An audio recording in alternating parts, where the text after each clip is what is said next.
gracias por conectarse.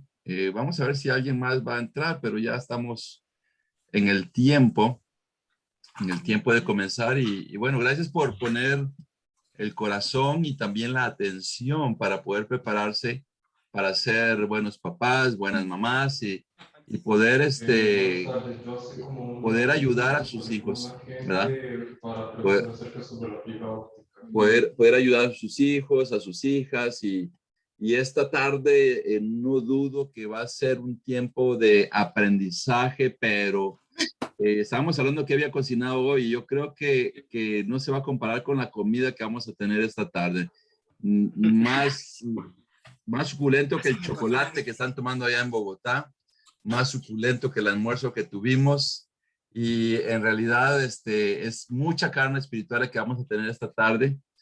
Y sin más preámbulo, les doy la bienvenida a todos y presentar, quiero presentar a nuestros invitados especiales desde Colombia, ¿verdad? Desde esta tierra inmensa ya, de la ciudad, son chinos malucos, no, no, ¿verdad? ¿Ah? Ah, sí, no, Cachacos. acá se dice chino también a los chicos. Chinos, cachacos. Cachacos, así le dicen los de la provincia. Bueno, no, vamos a presentar aquí a Edilberto y a Nayibe. Buenas tardes y bienvenidos. Quiero presentarles a quienes van a compartir el alimento espiritual esta tarde. Y ellos son de la iglesia de Colombia, una iglesia increíble. Edilberto está por 28 años de ser discípulo. Nayibe tiene 29 años también de Ella es ser la discípulo. mayor. Ella es mayor, así que la tiene que respetar. Y bueno, los dos tienen 23 años de casados. Eso es increíble. Se casaron en el reino. Se conocieron en el reino, si no me equivoco. Y tienen dos hijos, un hijo de 21 años, se llama Sebastián, y él es discípulo, y tienen otro hijo menor de 16 años, se llama Samuel. Por cierto, son muy amigos con Vanessa, ¿verdad? Ya ellos han hecho una increíble amistad, y ya les voy a contar por qué. Ellos tienen 17 años de ser ministros, y de esos 17 años de ser ministros, hace 2 años más o menos regresaron de la misión. Estuvieron dirigiendo cerca de 8 años y medio allá en Venezuela, en Caracas. Y la verdad, aprecio mucho sus corazones. Edilberto y Nayibe, muchas gracias por esa entrega. Ya sé que pasaron cosas bien retantes que muchos de nosotros no podemos entender. Así que tuvieron que regresar y ahora están apoyando allí en Colombia. Nosotros nos conocimos en Florida, ¿verdad? En la escuela de misiones. Cuando nosotros salimos en enero normalmente a la escuela de misiones, pues ahí Dios nos ha permitido conocer a otros ministros de otros países y allí fue donde conocimos a Edilberto y Nayibe. Allí nuestros hijos se conocieron. Esa es la realidad. Ahí se conocieron desde hace muchos años y iban creciendo, y ya cuando llegaron a cierta edad y esta conexión virtual que hemos tenido en época de pandemia los ha acercado mucho más, especialmente a Samuel y a Vanessa, que son amigos ahí, ¿verdad? Eso es increíble. Y la familia es un tema que a los Ramírez les apasiona, ¿verdad? El poder involucrarse con matrimonios, el poder ayudar a parejas con crianza de hijos, y por lo tanto esta tarde nos van a compartir el tema sobre la familia. Y apoyan allá en Colombia, están ahí apoyando con otra iglesia también, ahí involucrándose en otra iglesia. Y bueno, aprecio mucho, son una pareja de un corazón muy grande para servir a Dios. Han pasado momentos retantes y aún así yo aprecio que continúan sirviendo, y gracias por tomar el tiempo de participar con nosotros, de aceptar la invitación. De veras nos sentimos afortunados de que estén con nosotros. Y pues mi esposa también quiere compartir algo para luego que ustedes puedan comenzar a compartirnos esta tarde. Sí, Gracias. muchas gracias, Edilberto y Nayibe. De veras, para mí también son una pareja muy especial. Yo recuerdo más atrás, ¿verdad? aquella conferencia, Los Años Maravillosos en Colombia en 1997. Creo que los 4 éramos, entre comillas, jóvenes discípulos, teníamos mucho fuego. Yo sé que todavía, pero era tanta la ilusión, ¿verdad? Era tanta pasión que había en esos tiempos y me alegra ver cómo Dios, a pesar de las pruebas, ¿verdad? Yo sé que también nos une que hay mi mamá en la fe, ¿verdad? Es muy amiga de Nayibe, la ama, la quiere muchísimo y Sí. cómo a través de ese hilo hemos formado un equipo, ¿verdad? Nayibe, otra hermana y mi mamá en la fe, ¿verdad? Que es María Claudia Tomás. Y bueno, la verdad que el reino, cuando uno valora, cuando uno ve que Dios está ahí, el reino también te va haciendo como que tejas relaciones que te van a ayudar en un futuro.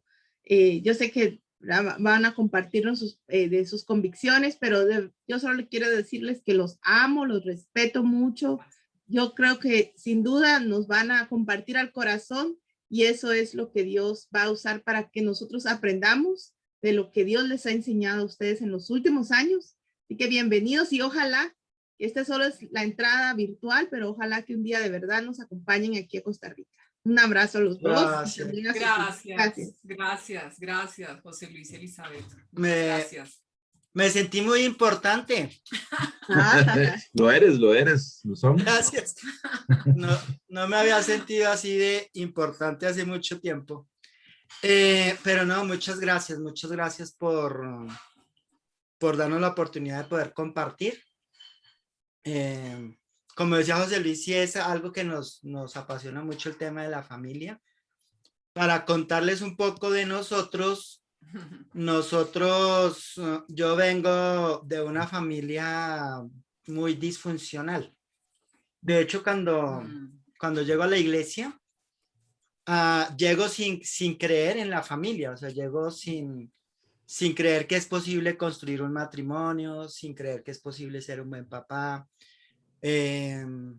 Entonces no era algo, construir familia no era algo que yo añoraba, no era algo en lo que yo estaba pensando. En esa época de los 90s, nuestra pasión era la evangelización y servir a Dios. Entonces, honestamente no pensaba mucho en tener una novia o tener familia.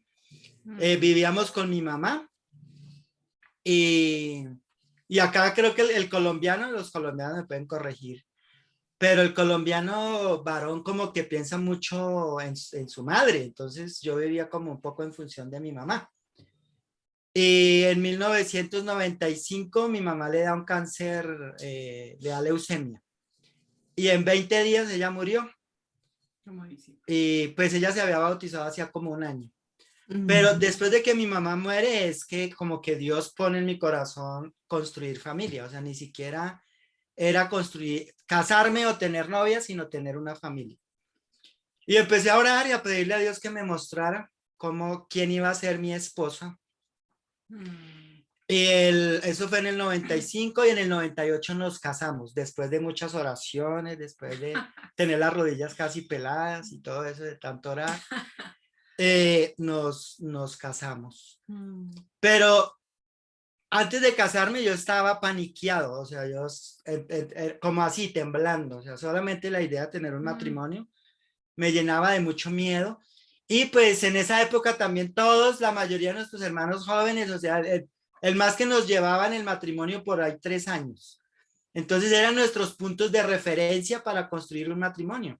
Y cuando uno viene de hogares disfuncionales, pues es más difícil como desarrollar esa fe, como agarrar como esa fe de que Dios va a estar ahí. Y los hermanos con ese poquito de fe de 3 años de casados, no, dele que Dios está con ustedes, tranquilo. Y me lancé al matrimonio. Y luego a los 4 meses de casados quedamos en embarazo de Sebastián. Y otra vez entré en pánico, porque yo pensaba, ¿de dónde yo aprendo? O sea, ¿de dónde me agarro? ¿De quién aprendo? No conozco a nadie, ¿sí? Otra vez en la iglesia los hermanos nos llevan 2, 3 años, los niños, los que se casaron en el reino. Y otra vez lleno de pánico, voy con un hermano mayor, Él no se casó en la iglesia, pero un mayor y muy sabio. Y él me dice, Edilberto, tranquilo, que usted tiene un padre que lo va a instruir, que lo va a enseñar, que lo va a preparar. Entonces, no se preocupe por eso. Y creo que eso me ayudó mucho, me ayudó como a soltarme en manos de Dios. Entonces, les voy contando un poco de cómo ha sido como la evolución de nuestra familia. Llega Sebastián y por esa época nuestro hermano Sam Lane estaba escribiendo libros sobre la familia, sobre el esposo, la esposa, los hijos. Y él escribió un libro que se llama Criando hijos ejemplares en tiempos difíciles. Entonces fue como el primer contacto que tuvimos con un hermano que fuera mucho mayor que nosotros y que nos diera mucha esperanza de cómo construir, cómo educar a nuestros hijos. Para el momento en el que llega el libro a nosotros, creo que ya llevábamos un par de años de padres y yo había cometido un montón de errores, o sea, utilizaba la Biblia básicamente para reprender o castigar a mi hijo.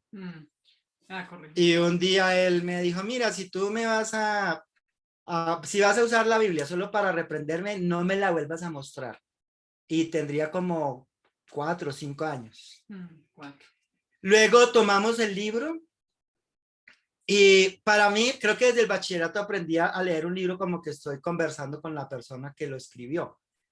Entonces empezamos a tomar como muy en serio lo que él estaba enseñando, como aún la corrección la seguimos como muy milimétricamente, o sea, lo que él enseñaba de corregir sin enojo, de hablar con el niño, de instruir, o sea, todo ese proceso para que el niño no se fuera a sentir agredido.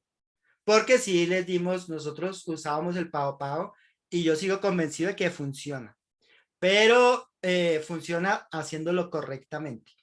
Yo puedo decirles que nunca corregí a mis hijos con Pao Pao estando enojado. O sea, ellos nunca, siempre fue hablando, ¿entiendes por qué te voy a reprender? Te voy a dar 3 Pao Paos por esto, por esto, por esto. Y así fue con los dos. Y básicamente les dimos Pao Pao como hasta los 6 o 7 años. Ya después las cosas fueron cambiando. Luego, entonces, lo que nos enseña nuestro hermano Sam Lane va cambiando, o va cambiando, nosotros vamos cambiando, nuestros hijos van creciendo, y ya lo que él nos había enseñado nos había servido para esa etapa, para esa fase. Luego, en una reunión con el grupo andino, nosotros nos reuníamos acá también cada año, nos dieron una clase de crianza de hijos y nos presentaron a un señor que se llama Ted Tripp, que él hablaba sobre cómo pastorear el corazón de tus hijos. Entonces, digo yo nos presentaron porque la clase la hizo Esteban Brown y él nos habló del libro y nos dio algunas cosas, pero yo conseguí el libro. Y también se volvió como otro manual en esa segunda fase, como hasta los 10 años de Sebastián. Sí, como ellos fueron como nuestros tutores.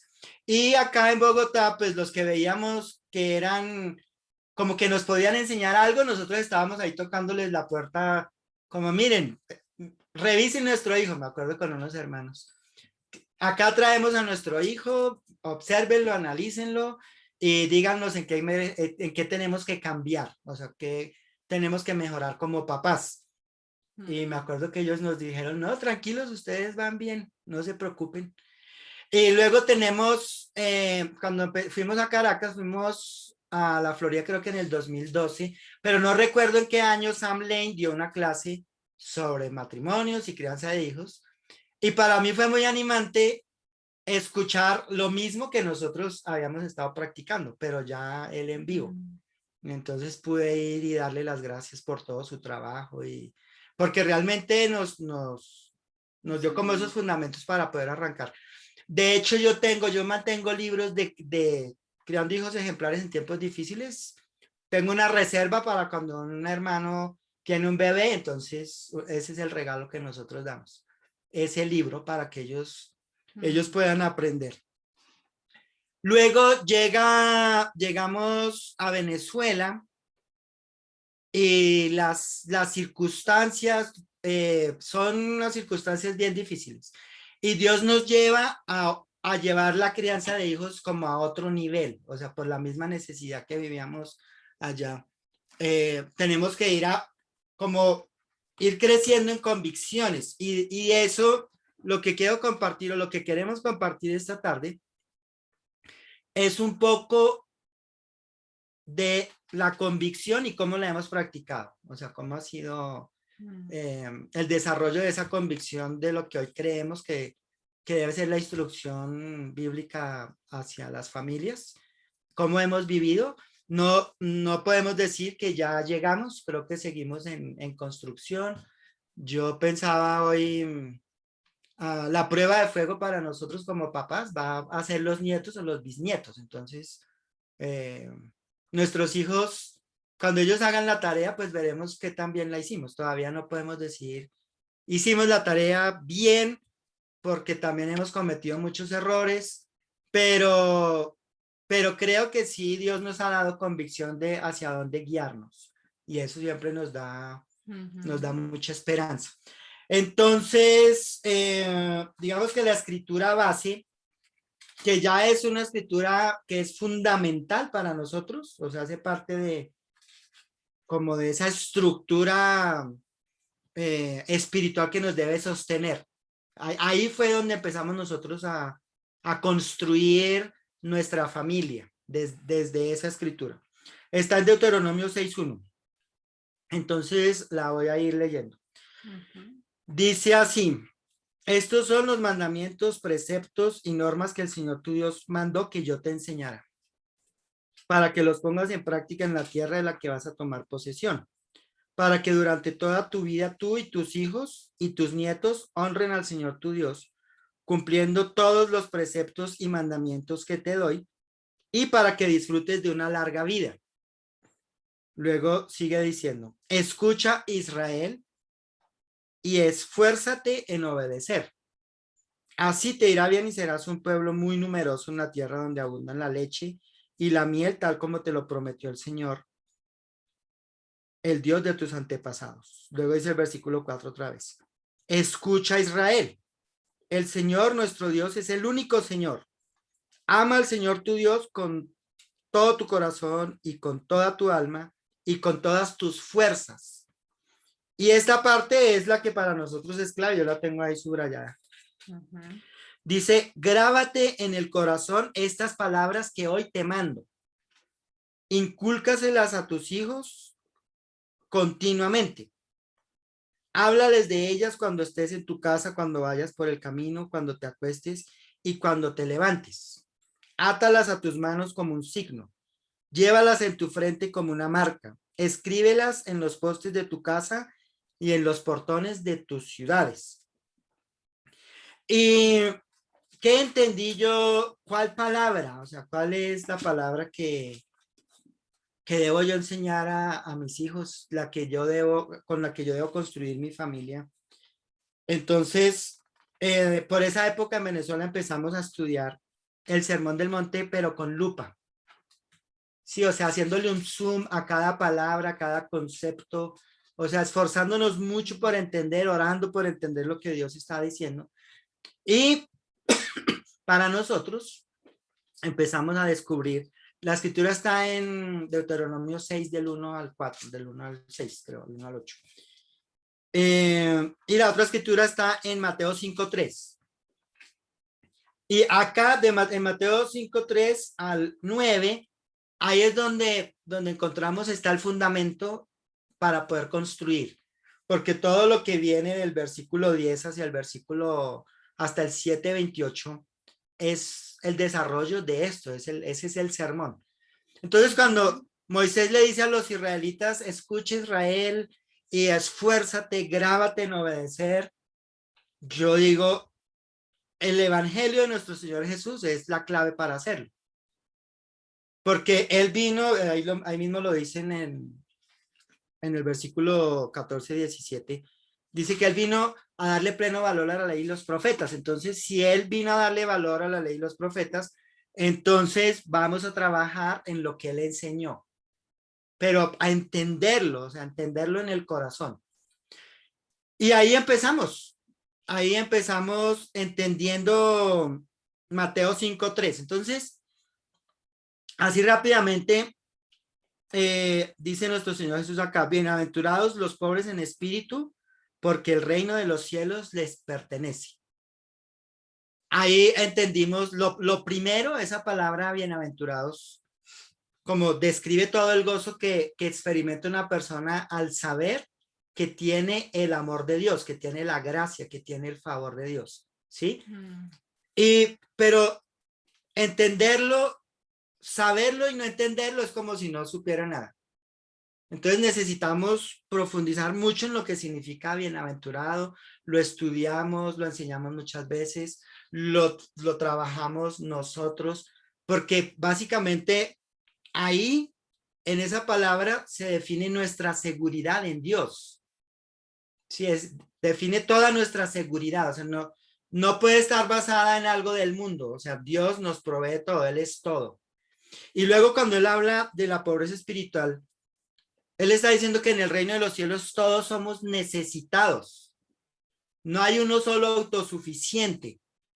Entonces es desafiante, pero a la vez es animante porque somos necesitados y el ser necesitados nos lleva a la conciencia de que no sabemos cómo construir una familia sin Dios. Estamos en otra etapa. Ya en el 2010 estábamos a cargo de una iglesia, o sea, no era como acá que hacíamos un equipo. Ya teníamos toda la responsabilidad de la iglesia, del país, todo lo que implica liderar una iglesia. Levantar una familia, levantar unos hijos. O sea, el desafío crece. Pero encontramos, tú no necesitas saber lo que tienes que hacer, tú necesitas depender de Dios. Buscar en Dios la sabiduría, buscar en Dios la gracia, buscar en Dios todo lo que necesitas, el perdón, o sea, todo lo que necesitas lo vas a encontrar ahí, entendiendo tu pobreza espiritual. Cero autosuficiencia, o sea, olvídate de lo que tú sabes. ¿Y por qué digo olvídate de lo que sabes? Porque los hijos, los que ya tenemos hijos que han ido creciendo, vamos entendiendo que cada etapa de los hijos es otro hijo nuevo, es diferente. O sea, llegan los hijos a la adolescencia y los niños pequeños, obedientes, tranquilos y eso, desaparecieron. Sí, o sea, empieza a haber conflictos, situaciones difíciles. Tenemos que cambiar las estrategias para comunicarnos con ellos, para hablar. O sea, tenemos que ir creciendo al ritmo que ellos crecen. Irnos adaptando a su nueva manera de pensar, a su nuevo carácter, a su temperamento como está. Y desde ahí, como tratar de conectar con ellos. Van creciendo y empiezan a evaluar su caminar con Dios. A algunos hermanos les ha pasado que los hijos empiezan a dudar de Dios, si Dios existe.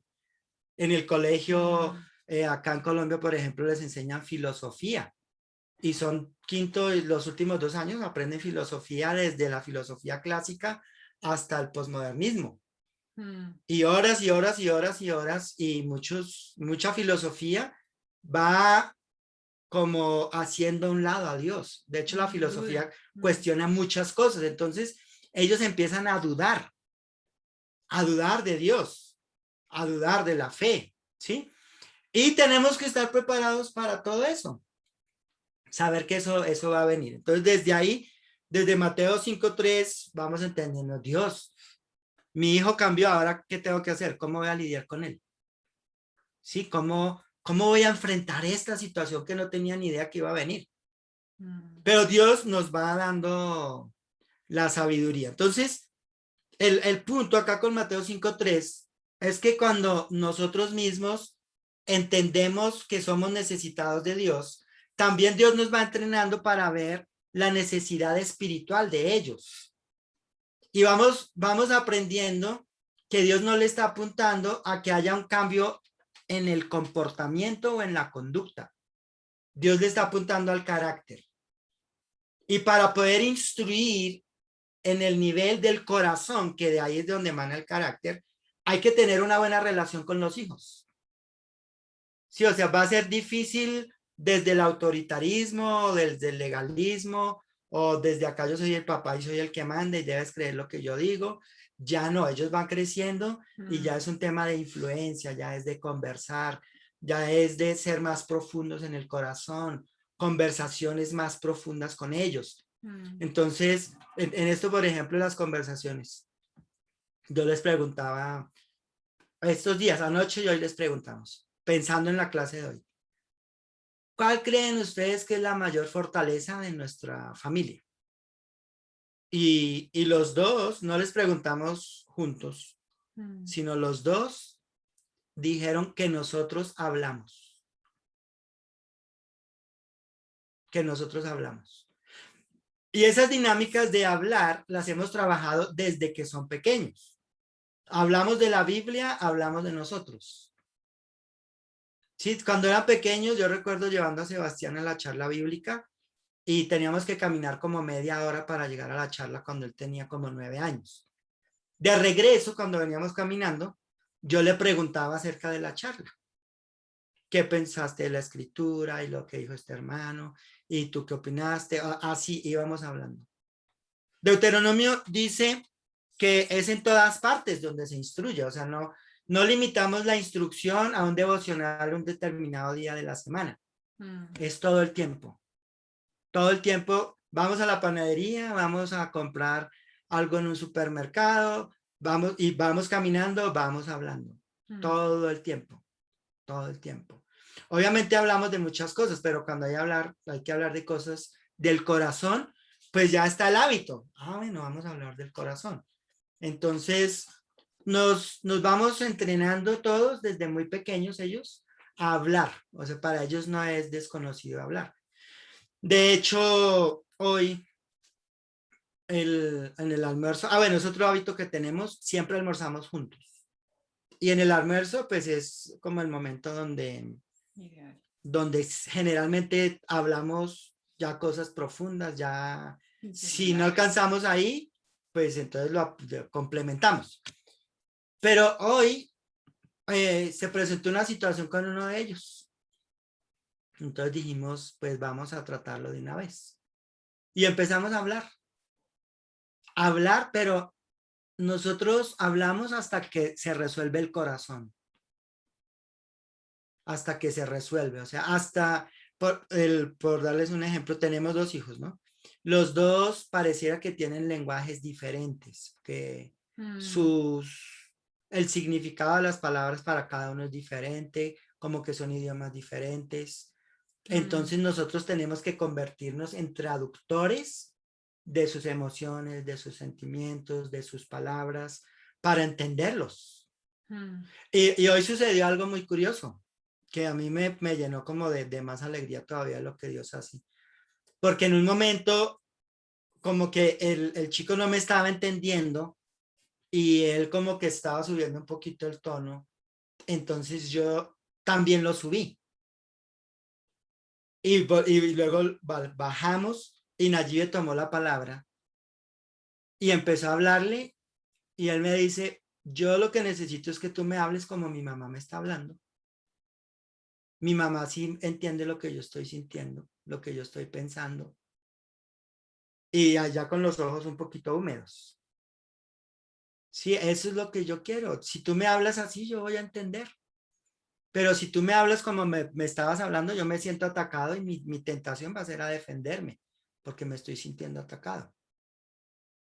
Entonces yo me quedé callado y le pedí perdón.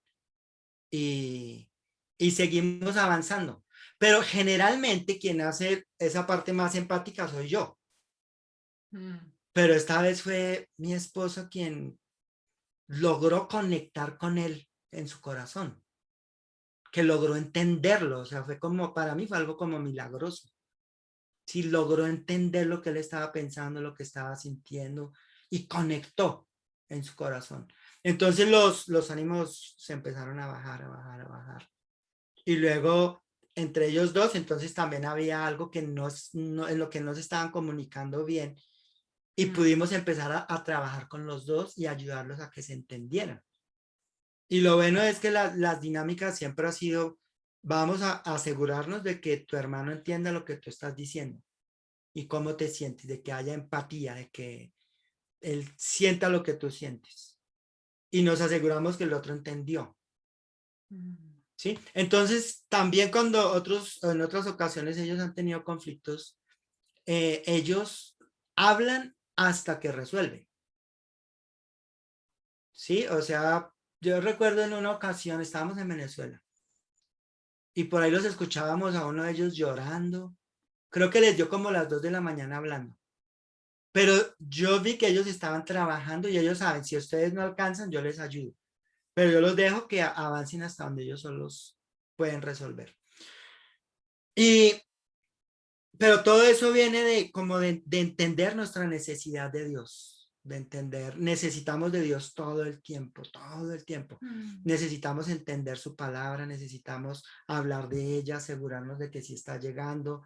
Mucha conversación, muchas horas. No todas juntas, pero digamos todo el tiempo sumado, dedicamos mucho tiempo a hablar. Mucho tiempo, mucho tiempo. Luego acá dice Mateo 5:4, dice, bienaventurados los que lloran porque serán consolados. Entonces, ahí que entendimos que Jesús está diciendo que bienaventurados los que están de luto, es lo que quiere decir realmente. El lloran es traducido del griego, viene como los que están de luto. ¿Por qué? De luto porque entienden su separación de Dios a causa del pecado. Entonces, ¿cómo nosotros vamos desarrollando ese versículo en nuestras vidas? Estando en Venezuela, lo que compartían ahorita nuestros hermanos José Luis y Elizabeth. Estando en Venezuela, Dios expuso lo peor de nuestros corazones.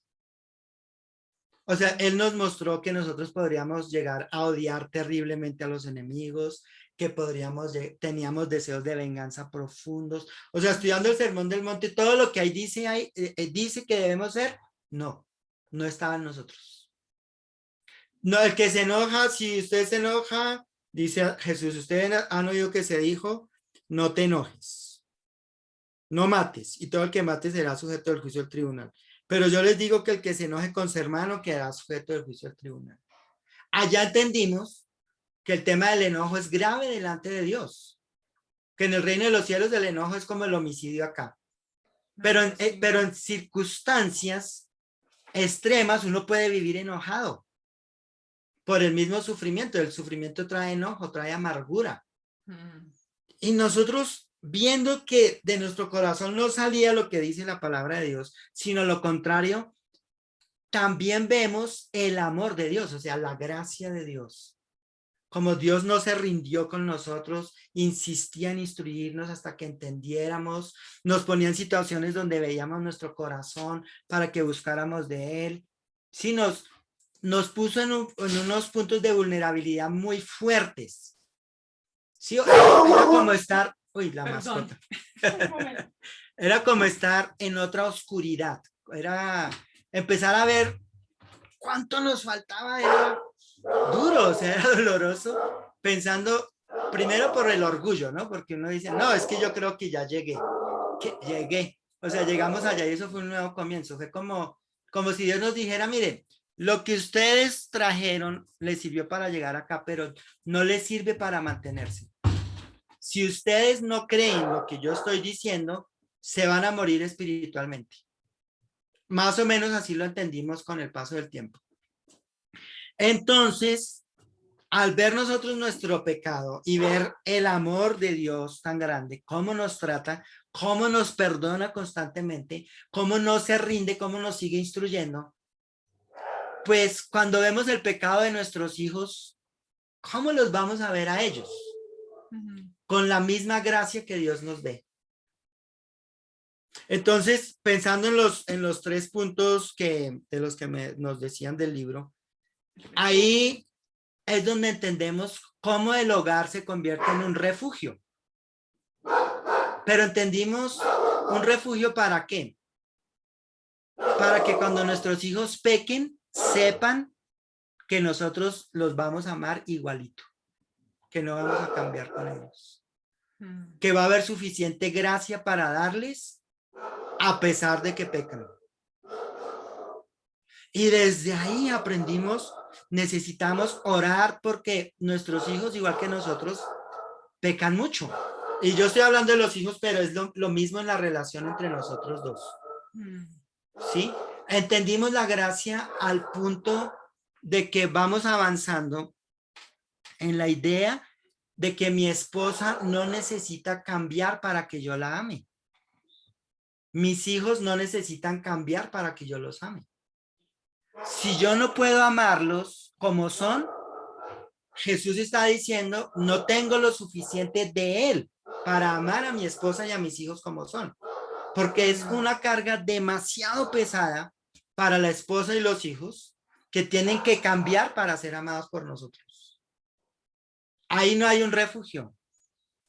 No hay un refugio porque ellos no van a poderse sentir libres de ser ellos mismos. Y aún voy a decir algo que puede sonar un poco extraño, pero que es liberador y es muy poderoso. En la Biblia la verdad es que nosotros tenemos la libertad para pecar. Hasta antes de hacernos cristianos no éramos libres para pecar, éramos esclavos del pecado. Pero si nosotros lo pensamos, nosotros tenemos la libertad para pecar y muchas veces nosotros elegimos pecar. Y asimismo Dios nos perdona cuando vamos arrepentidos. Nuestros hijos deben tener esa misma libertad. O sea, saber que vamos a estar ahí porque ellos necesitan desarrollar su propio caminar con Dios. Y no lo van a poder desarrollar si no hay un umbral de equivocación, si no hay un umbral de error, si no hay un umbral de caída. La oscuridad. No lo van a poder. Tienen que tener esa libertad. O sea, y esa libertad se llama confianza, así como Dios confía en nosotros. Los instruimos y confiamos en lo que Dios hace. Y si lo que hicimos no fue suficiente y pecaron, entonces aquí estamos para ayudarlos a restaurarse. ¿Dónde vemos eso en Dios? En la parábola del hijo pródigo. Es muy profunda. ¿Sí? ¿Cuál hijo experimentó más el amor de Dios? ¿El que pecó? No el perfecto. El perfecto no pudo ser consciente. El perfecto no entró a la casa a compartir la alegría del papá porque su hijo había regresado. Entonces, fuimos aprendiendo ahí desde Mateo 5:4 como la importancia de la gracia. O sea, la importancia de entender primero la gracia para nosotros, de dar gracia a la esposa, de dar gracia al esposo y dar gracia a los hijos. Y tengo una anécdota bien interesante para mí. Eso fue como en el 2017. 2017 fue un año, creo que fue de los años más duros en Venezuela para nosotros. Ese año, fue en el 2017 que se vino, ¿no, Sebastián? 18. 2018, entonces fue el 2018. 2018. No, 17. 2017. Sebastián se vino a terminar el colegio acá, porque ya iba a entrar a la universidad. Y Sebastián es muy cercano con mi esposo. Sebastián es mi hijo mayor. Nos quedamos los tres. Entonces, Nayibe siente más la ausencia de Sebastián. Sebastián era un gran apoyo para mí, pero a Nayibe le pega más duro su ausencia. Pero además el edificio donde estamos viviendo, los vecinos se confabularon en contra nuestra, nos quitaron el parqueadero, eso fue una cosa fuerte. Con algunos hermanos tuvimos muchos conflictos. Creo que ese año asesinaron a un señor entrando ahí al edificio para robarle el carro. O sea, había mucho estrés, mucha tensión y esa tensión se convertía en enojo. Y nosotros empezamos a tener conflictos muy fuertes. Y una noche, Samuel, o sea, el pequeño que para esa época, 2018, tendría 13 años, llegó y antes de acostarnos, Nayibe se fue a acostar. Y él se acerca conmigo y me dice, papá, yo quiero que hablemos los dos, pero yo te voy a pedir un favor. Tú solo hablas cuando yo termine de hablar. Cuando yo termine de hablar, tú dices lo que quieras decir. Mm. Y él abrió la Biblia en 1 Corintios 13. Y me dice, yo te voy a leer esta escritura. Yo sé que tú la has leído, la has enseñado muchas veces, tú la conoces, pero te la voy a leer. Y empezó a leerla toda. Cuando terminó me dijo, y quiero decirte que tú no la practicas con mi mamá. Que tú no amas a mi mamá como dice 1 Corintios 13. Y él me lo decía llorando, o sea, y de ahí me dio un sermón de más de 1 hora. Mm. Y yo callado. Y por un lado yo sentía vergüenza de que mi hijo de 13 años me estuviera discipulando, pero por el otro lado sentía mucha alegría de no estar solo, de que él estuviera ahí y que hubiera tenido el valor para poder hablar con su papá y decirle, tú estás mal con Dios, no estás amando a mi mamá. Entonces, ¿de dónde viene todo eso? De nuestras conversaciones, de esa intimidad, de esos puentes que fuimos creando, ¿sí? Y también de nosotros mostrarnos vulnerables con ellos. Y no se imaginen, él me decía, te voy a hablar con mucho respeto. Si en algún momento sientes que te irrespeto, tú me dices, pero no te vayas a sentir irrespetado. Yo te digo esto porque te amo profundamente, porque te respeto también. Así, de 13 años. Gracia, eso es gracia. La misma gracia que nosotros les pasamos, entonces como retornando, ¿sí? Entonces, vamos, el hogar se hace seguro para todos. Porque cuando hay alguno que está mal, los otros estamos ahí para llevar gracia, no señalamientos o condenación, no es terrible lo que has hecho, tú eres lo peor. O sea, acá no usamos ese tipo de vocabulario, no condenamos. De hecho, alguna vez yo hablaba con Samuel, el más pequeño, y hablábamos del bullying. Y él me decía, papá, mira, a mí el bullying no me puede hacer nada porque lo único que a mí me afecta y que me podría afectar es que tú me digas algo destructivo. Si tú me dices algo para destruirme, eso sí me destruiría. Pero ni tú ni Dios hacen eso conmigo. Entonces lo que otras personas me digan, pues me va a resbalar porque es que mi seguridad está en ustedes, en Dios y en ustedes. Eso viene de la gracia. Entonces, ahí desde Mateo 5:3 vamos viendo, somos muy necesitados de la gracia. O sea, tiene que ser algo que se desarrolle en nosotros. Primero como persona, con la esposa y bajamos a los hijos. ¿Sí? Yo, por naturaleza, yo no soy alguien que da gracia. O sea, he tenido que orar mucho, ayunar, pedirle a Dios que me dé sabiduría para ver con gracia, para entender la necesidad del otro. Porque en la gracia, cuando miramos el pecado del otro, ya no miramos ofensa, sino miramos necesidad de Dios, desde lo que está diciendo acá Mateo 5:3. O sea, si mi hijo pecó, no voy a ver una ofensa, voy a ver que él necesita de Dios. Y eso me pone en otro modo. Si de pronto pecó contra mí y yo reaccioné, yo tengo luego que ir y resolverme con Dios para ir luego a ayudarlo a él a que se resuelva. Entonces, ahí seguimos viendo en Mateo 5:5, Jesús dice, bienaventurados los mansos, porque ellos heredarán la tierra. Y aprendimos, o sea, sin mansedumbre no podemos ser guiados por Dios. O sea, la mansedumbre es necesaria para poder obedecer lo que Dios nos pide que obedezcamos. Que en la circunstancia específica que cada uno esté viviendo, hay algo que debemos obedecer. O sea, cuando tenemos problemas con quien sea, como sea, algo estamos desobedeciendo. Entonces la mansedumbre nos regresa a Cristo, nos regresa a Dios, nos regresa a su palabra. O sea, es una actitud del corazón y es un fruto del Espíritu Santo.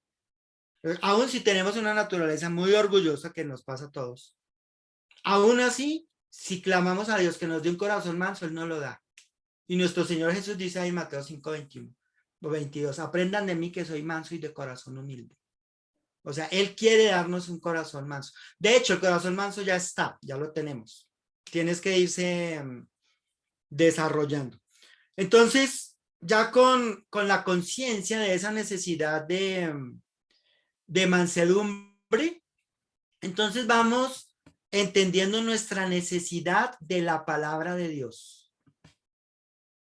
Sí, vamos entendiendo nuestra necesidad de la palabra de Dios, lo que dice ahí en Mateo 5:6. Bienaventurados los que tienen hambre y sed de justicia. ¿Qué es lo que quiere decir Jesús? Pues es el que entiende que no solo de pan vivirá el hombre, sino de toda palabra que sale de los labios del Señor.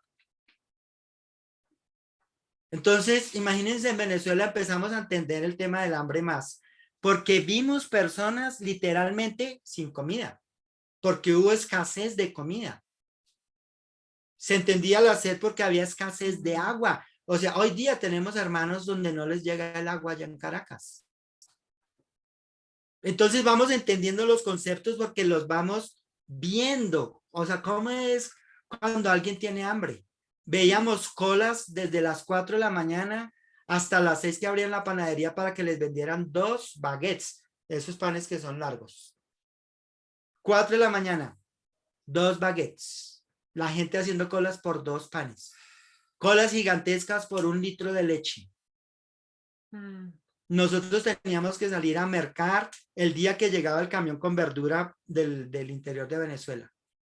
Porque si no íbamos ese día, o era muy caro por fuera o no había. ¿Sí? Entonces vamos entendiendo. Asimismo debemos nosotros ser hambrientos de la palabra de Dios. Y acá la sed nos dimos cuenta de que está relacionada con el poder de Dios, o sea, ser llenos del Espíritu Santo. ¿Qué dice? ¿Cuál es la promesa que está ahí? Bienaventurados los que tienen hambre y sed de justicia, porque serán saciados. Entonces imagínense desde esa escritura leyendo Efesios 5:21. Sométanse unos a otros por reverencia a Cristo. Las esposas deben someterse al esposo como al Señor y el esposo debe amar a la esposa como Cristo amó a la iglesia. Esa no es nuestra naturaleza. Nuestra naturaleza es de hacer las cosas como queremos. Pero el que tiene hambre y sed de justicia va a luchar contra su naturaleza pecaminosa con la fe de que va a ser saciado y va a poder vivir ahí. Entonces, estudiamos el libro de los Efesios entendiendo todo lo que tenemos en Cristo, o sea, ¿qué nos debe motivar a nosotros para tener una reverencia tan profunda que nos lleva a entender que mi responsabilidad es amar a mi esposa como Cristo amó a la iglesia? Mi reverencia a Cristo. Pero si no entiendo por qué debo tener reverencia por Cristo, voy a leer esas 2 enseñanzas como si fueran 2 reglas que debo cumplir y me voy a lanzar desaforado a obedecerlas en mi propia fuerza. Y luego me voy a sentir agotado, cansado, no puedo. ¿Por qué? Porque lo estoy haciendo en mi fuerza. Cuando es en el Espíritu de Dios que toca hacerlo. Entonces ahí ya somos saciados. Vamos siendo saciados. Y luego Jesús dice, bienaventurados los compasivos, porque serán tratados con compasión. Ahí, la gracia ya está más desarrollada dentro de cada uno. Y yo sé, nosotros entendemos la compasión más de como ver al necesitado físico. Pero cuando vemos a Jesús expresando compasión, Él lo expresa hacia el necesitado físico y hacia el necesitado espiritual. Entonces aprendimos que debemos aprender a ver la necesidad espiritual en nuestra esposa, en el esposo, en los hijos. Cuando hay conflictos, los conflictos son una bendición. Porque en los conflictos se muestra la necesidad espiritual de cada uno. Y si somos inteligentes y somos astutos, Vamos a buscar en Dios lo que necesitamos para poder superar el momento que estamos pasando. Porque eso es el mensaje espiritual del conflicto es, tú necesitas algo de Dios, necesitas creer algo, necesitas obedecer algo, algo necesitas del poder de Dios para superar esto y mantenerte avanzando hacia la madurez en Cristo. Entonces, luego Jesús dice, bienaventurados los de corazón limpio porque ellos verán a Dios. Eso implica que al interior de nuestros hogares, todos los conflictos se mantienen resueltos. O sea, no hay nada que no, todos lo resolvemos.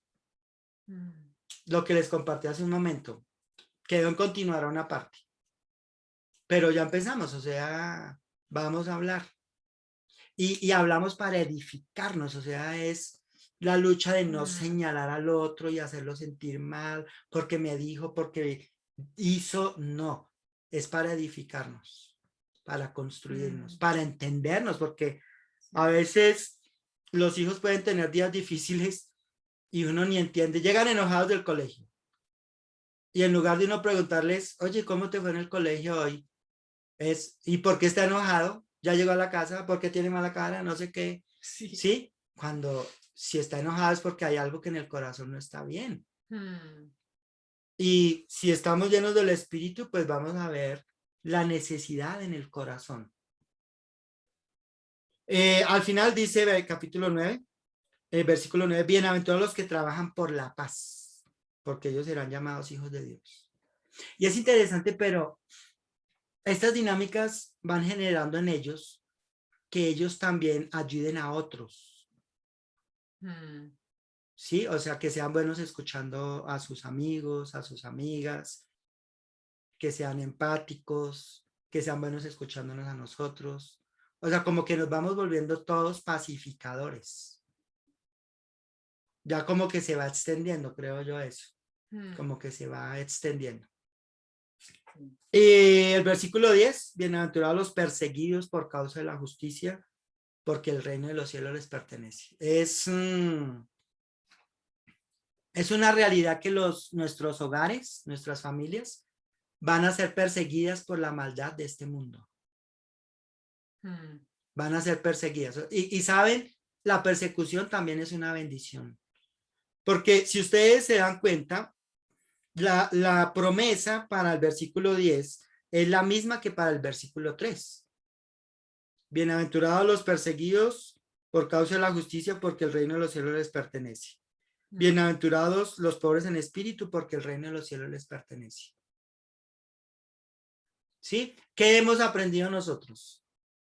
Que los conflictos, las situaciones donde la maldad ataca a nuestra familia, nos ayudan a mantenernos dependientes de Dios y a vivir lo que Él está enseñando, lo que compartí hace un momento, porque en la persecución o en la dificultad sale lo peor de nosotros. Pero ¿para qué Dios lo muestra? Para que nosotros vayamos a Él y busquemos lo que necesitamos. Entonces, dentro de estos versículos, ahí vamos como llenando los temas de los 3 capítulos del libro que nos decía José de poder compartir. O sea, de primero que el hogar sea un refugio, que la familia es primero. Sí, o sea, cuando hay problemas en la familia, todo se para, todo queda quieto y vamos a resolver. Sí, la prioridad, o sea, los hijos deben ver claro, mi esposa, primero está Dios. Mi esposa, ellos, la iglesia, los demás. Y dinámicas, ¿cuánto nos queda acá? Bueno, unos minuticos. Luego vamos a ir hasta las 8 y poder interactuar un poco y conversar. Y Nayib va a dar la versión femenina. Nayib es mucho más corta. Se me fue lo que iba a decir. El tercer capítulo, creo. Ibas a decir el primer. Estaba hablando de las prioridades. Ah, ya. Entonces, bueno, yo entiendo que la condición de misionero es muy diferente a una condición normal. Pero les compartimos un poco nuestras dinámicas. De pronto de ahí se pueda agarrar algo, porque entiendo que son dinámicas diferentes. Pero estando en Caracas, nosotros no teníamos familia de sangre. Y por el tema de la seguridad en la ciudad y nuestros hijos pequeños, los 4 íbamos para todas partes. Siempre íbamos los 4. O sea, hacíamos reuniones de líderes. También la cultura ya ayudaba un poco porque es una cultura muy como hospitalaria, muy de vamos a comer juntos, de pasar tiempos. Entonces las reuniones de líderes, ¿cómo eran? Nos vamos a reunir, nos vamos todos y todos los hermanos llevan a sus hijos y donde nos reuníamos en una casa gigante, nosotros nos reuníamos a un lado y los chicos a otro, iban a jugar, iban a hablar y esas dinámicas fueron generando relaciones entre ellos. Sí, fueron generando vínculos de amistad profundos que se mantienen hoy día. De hecho, hace como 3 semanas, la hija del hermano que está a cargo de la iglesia ahorita allá en Venezuela, ella se quedó con nosotros un mes, vino y se quedó un mes con nosotros acá. ¿Sí? O sea, no es, las relaciones de hermanos, o sea, los hermanos en Venezuela se convirtieron en nuestra familia. Ellos eran nuestra familia. Y nuestros hijos veían eso. Sí, y los hijos de nuestros hermanos, la relación es casi literal, los primos, los sobrinos, pero por la relación, no por la condición de somos miembros de la iglesia, por la relación. ¿Sí? Entonces, eso es una fortaleza porque cuando ellos van teniendo amistades que van orientadas como hacia el mismo punto, esas amistades tarde o temprano son necesarias, amistades profundas. Y en el mismo sentido, de la gracia, de la profundidad, de poder hablar. Entonces, hoy día ellos se mantienen conectados con los que estaban creciendo con ellos. De hecho, ayer fue un día muy duro para los hermanos en Venezuela. Hay una familia que le dio COVID a los 5 miembros de la familia. Y ayer murió el papá. Y hoy, y la esposa, el señor como de 70 años, ella está muy mal, pero Samuel es amigo de los nietos del señor, del hermano que falleció. Entonces ha podido como escribir, estar conectado, preguntar. Nosotros salimos de allá y sigue la relación, seguimos conectados. Porque no vemos esto como una institución, sino como una familia. Sí. Y eso es algo muy, muy grande. Bueno, yo confío en que lo que compartimos haya sido de utilidad. Podríamos hablar horas, desarrollar cada cosa un poco más, pero yo sé que el tiempo no nos da y además mi esposa también puede compartir acerca del asunto. Los dejo con mi esposa. Ay, bueno, gracias. También es pues una alegría poder compartir ahorita haciendo como historia de todo lo que Dios ha trabajado en nuestras vidas y en mi vida en especial, ¿no? También con muchas expectativas cuando me hice discípula soltera y pues Dios me dio el privilegio de conocer acá al Señor y poder formar una familia. Y yo decía, uy, han pasado ya 23 años y Dios ha profundizado mucho en mí, como mujer, en lo que yo soy. Y como Edilberto empezó en esta escritura en Deuteronomio 6, ahí en el versículo 1, todavía dice, bueno, estos son los mandamientos, preceptos y normas que el Señor tu Dios mandó que yo te enseñara para que los pongas en práctica en la tierra de la que vas a tomar posesión. Y pues yo pensaba, pues aprendo las escrituras para ponerlas en práctica. Y primero debe ser en mí, como mamá, bueno, primero como hija de Dios, como esposa, como madre, debo primero mirarme a mí, ¿sí? Debo mirar qué es lo que yo estoy haciendo, cómo estoy aprendiendo, cómo estoy practicando la palabra de Dios. Y cuando Edilberto hablaba del Sermón del Monte, pues profundamente he tenido que trabajar muchísimo en mí, pues Dios me ha llevado a reconocer, a verme como en un espejo y poder ver quién soy yo. Y en realidad llevaba muchos años de discípula, pero profundamente había una mujer muy autosuficiente. Una mujer que lo podía, que lo lograba, que los retos, que sí, muchas cosas, pero en realidad estaba pues lejos, ¿sí? De ser esa mujer que Dios quería que fuera. Y totalmente cierto que el ir a Venezuela me enfrentó a mi miseria, a lo que había dentro de mí. Como que rompió todo eso porque había tanto caos, tantas circunstancias que yo no podía controlar, ¿sí? Porque estaba acostumbrada como a controlar. Entonces, como ver tantas circunstancias afuera, ¿sí? Y que me afectaban directamente a mí. Entonces, yo me acuerdo cuando Edilberto empezó a enseñar el Sermón del Monte, yo le decía, ya no prediques más eso. Ya no, no más, porque claro, me tocaba a mí, porque era morir a mi autosuficiencia, era ir y depender absolutamente de Dios, era reconocer que no soy capaz, reconocer que lo necesito, ¿sí? Y eso me llevó a postrarme delante de Dios, a buscarlo, con llanto, con lágrimas, ¿sí? Abrir mi corazón, a examinarme a mí misma. A un Mateo 7:1 que está en el Sermón del Monte, lo pueden leer más adelante, que dice, no juzguen juzguen a los demás, como mírate a ti misma, mira tu tronco que hay dentro de ti y no mires la paja de tu hermano. Y yo muchas veces en la familia, con mi esposo, con mis hijos, miraba lo peor, ¿sí?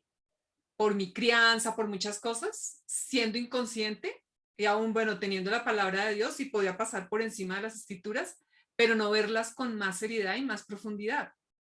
Entonces, cuando empiezo a verme a mí misma, ver mi propio tronco, es como examinarme. ¿Por qué hago lo que hago? ¿Por qué respondo como respondo? ¿Por qué pienso lo que pienso? ¿Por qué me enojo? ¿Quién soy yo para ir delante de Dios y pedirle a Dios que me ayudara? Eso tuve que hacerlo y ser consciente de quién era yo, porque habían cosas que podía llevar tiempo en la fe, pero no habían sido transformadas y cambiadas. Entonces, cuando yo entro a ver esto de la pobreza espiritual, bienaventurados los pobres en espíritu, porque el reino de los cielos les pertenece, y yo decía, yo quiero ser feliz, más feliz, ¿sí? Muchas cosas las hacía en mis fuerzas, pero cuando todo esto llega a mí, yo digo, yo necesito esto de Dios. Y empieza a haber un cambio, ¿no? Pero las mismas circunstancias pasando, terrible, que no vas tienes de pronto el dinero y no puedes comprar lo que quieres. No hay. Nos atracan con pistola en la cabeza, nos roban muchas veces, nos roban en las casas. Una casa que vivimos fue terrible porque vivían santeros arriba del apartamento donde vivíamos y nos pasaron muchísimas cosas como que yo decía, esto nunca me ha pasado, como nos echaron popó humano así en todo el frente del apartamento, en las paredes, en las ventanas, yo decía, me va a enloquecer, esto no, sí, pero todo eso traía verme a mí misma, verme y cómo respondía, mis reacciones. Y empecé como a decir, no soy capaz, no puedo. Ayúdame, Señor, ayúdame a depender de ti. Y cuando dice, bienaventurados los que lloran, porque serán consolados. Y era llorar a causa de mi pecado, de todo lo que salía, para ser esa mujer hija de Dios en paz, esa mujer espiritual, esa mujer sabia que sabe edificar su casa, como dice Proverbios 14:1, esa esposa que fuera esa mujer idónea, esa ayuda idónea, como fuera esa madre amable, cariñosa, que educaba con amor, ¿sí? Entonces empiezo a ver mi corazón y a pedirle a Dios un arrepentimiento verdadero para cambiar profundamente, para tener el amor, el perdón de Dios, para que Él me consolara, ¿sí? Entonces, eso empezó a pasar en mi vida, y cuando ya llega la tercera bienaventuranza, que es bienaventurados los mansos, porque ellos les pertenece la tierra, heredarán la tierra, y la mansedumbre lo hace a uno pensar, y eso como una referencia cuando el pueblo de Israel pasa por el desierto, que muchos de ellos no entraron a la tierra prometida porque no fueron mansos. Y yo decía, yo quiero ser una mujer mansa. Yo quiero ser una mujer humilde delante de Dios, ¿sí? Y empecé como a verme, seguirme viendo, seguirme observando, seguirme evaluando para Dios, para ser esa mujer que Dios utilizara. Y Dios empezó a hacer grandes cambios, ¿sí? Empecé a ser una mujer, claro, mucho más tranquila, llena de paz, ¿sí? Escucha. De escuchar, de saber poder escuchar a mi esposo, poderlo escuchar, no sus palabras, sino lo que él siente, lo que él me quiere decir, lo que él me quiere transmitir, ¿sí? Poder sentir su dolor, poder leer su idioma o su lenguaje, ¿sí? Como que me empieza a cambiar porque veo la gracia de Dios en mí y quiero darla. Veo a Dilberto como, ¿qué necesita él de Dios? No me empiezo a ver yo en el centro, sino dejo a Dios en el centro para poderme ver a mí misma y poder ver a mi esposo y a mis hijos. Y cuando dice la bienaventuranza, bienaventurados los que tienen hambre y sed de justicia, en Mateo 5, 6, 7, porque serán saciados. Y yo digo, yo quiero ser hambrienta de la palabra de Dios, que me alimente, que me nutra por dentro, que yo le crea a Dios, porque yo sabía las escrituras, pero cosas no le creía a Dios, ¿sí? Y empecé como a eso, a pedirle a Dios, a ver las escrituras con más detalle, con más detenimiento, a estudiar las palabras de la Biblia, a buscar esas escrituras que me ayudaran en mis debilidades, en mi tronco, ¿sí? Y a tomar esa convicción para poderme dejar guiar por Dios. Y aún lo que dice la sed, que es el Espíritu Santo, a dejarme transformar. Y yo decía, yo no puedo por mí misma. Llevo tantos años de pronto luchando con algo, con el enojo, y no he podido. Y era, Dios, ayúdame a ser una mujer controlada por tu Espíritu Santo. Ayúdame, Señor. Aunque lo haya podido en todos los años, claro, cambiar, pero seguían cosas ahí profundas. Y también al verme a mí misma, me empecé a darme cuenta que el enojo era era La punta del la iceberg. punta del iceberg. Lo que había debajo del enojo era la preocupación que nos mataran en Venezuela, era el miedo. Entonces, cuando tenía miedo y preocupación, temores, salía el enojo. Empecé, como que Dios me dejaba ver la raíz de mi enojo. Algo me estaba preocupando y yo, el miedo, claro, yo reaccionaba y yo, qué susto, qué miedo, no puedo, ¿sí? Como que ese miedo a perder la vida, a muchas cosas, ¿sí? A los atracos, muchas cosas. Entonces, Dios utilizaba esas cosas para ayudarme, para practicar su palabra, para vivir, caminar en su palabra. Y luego, cuando dice en Mateo 5:7, dichosos los compasivos, porque serán tratados con compasión, ¿no? Era, Dios me ve a mí con compasión y me empezó a llevar a ver al otro con compasión, lo que les digo, a ver qué necesitan mis hijos, por qué piensan así. Yo me acuerdo que una vez había un cacerolazo contra Chávez, cuando llegamos a Venezuela estaba Chávez todavía. Y claro, aquí en Colombia somos políticos. Yo me acuerdo que yo era política, ¿sí? Cuando llego a Venezuela yo digo, uy, esto es un nivel más alto. Esto es un nivel de política impresionante, la oposición súper marcada y el oficialismo súper marcado. Y yo llevaba eso profundo que no me daba cuenta. Y imagínate, mis hijos querían hacer cacerolazo. Y yo los dejé que hicieran cacerolazo, pero yo sin darme cuenta. Y después dije, como que Dios me llevó, eso no está bien, porque estás apoyando a algo que realmente es de este mundo, ¿sí? Pero como cambios así profundos, como cosas tan sencillas, pero cosas tan profundas del corazón, a ver a un pueblo muy necesitado, ¿no? Al ver y pues veía y sentía diferente. Todo esto me llevaba a reflexionar, a mirar las escrituras distinto, a estudiarlas, a ver qué necesitaba yo primero practicar para poder ser esa mujer para poder construir mi hogar. Y creo que la mujer somos, Dios nos usa mucho para llevar como el clima de la familia, el clima del hogar. Entonces, si yo estoy bien, pues va a estar, si yo estoy en paz con Dios, voy a estar en paz con mi esposo, mis hijos, y voy a traer una atmósfera, un ambiente de tranquilidad, de amor, de bondad, de servicio, ¿sí?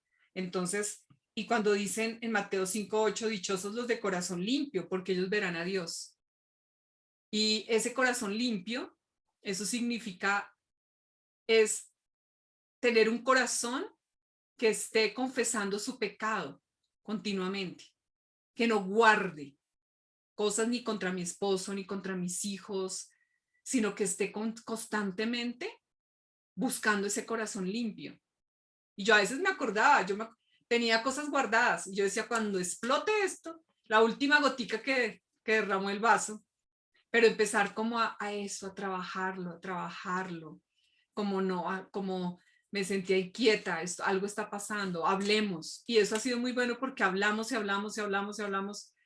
Y es bueno porque nos escarbamos el corazón, nos preguntamos mucho, nos preguntamos, ¿por qué te sientes así?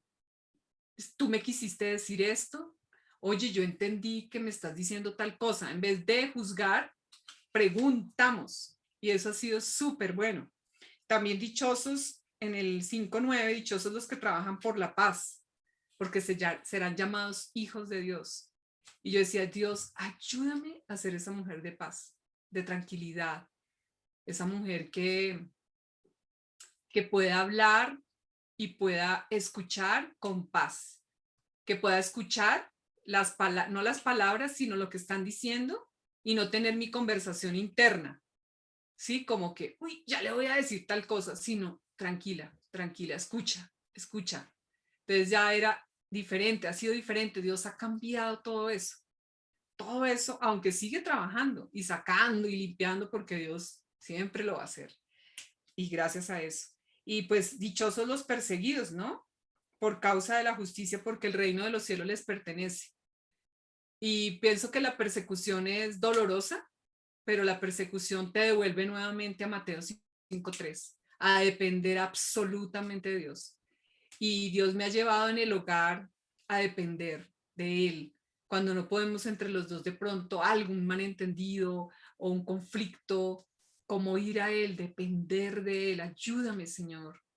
Pedir perdón, buscar esa mansedumbre y buscar en su palabra qué necesito de Dios, qué necesito de su palabra para poder yo creerle a Dios y caminar por ahí para practicarlo en mi vida.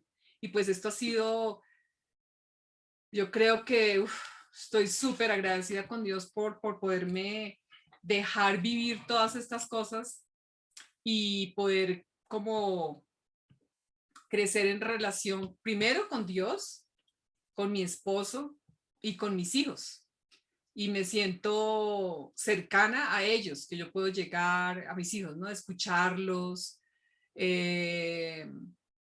hablar con ellos, decir lo que veo, sin quejas, sin reproches, sin manipulaciones, sino escucharlos, escuchar su corazón. Eso ha sido bueno, de entenderlos, ponerme como ahí en lo que están sintiendo y pasando. Y pues con Edilberto nos ha ayudado, nos ha unido muchísimo. Y yo le doy gracias, es como nuestro refugio, es el refugio pues añorado, ¿no? De llegar a la casa, de sentir paz, libertad, de quién soy, de ser real. No me van a juzgar, no me van a criticar, sino al contrario, a construir, a ayudar.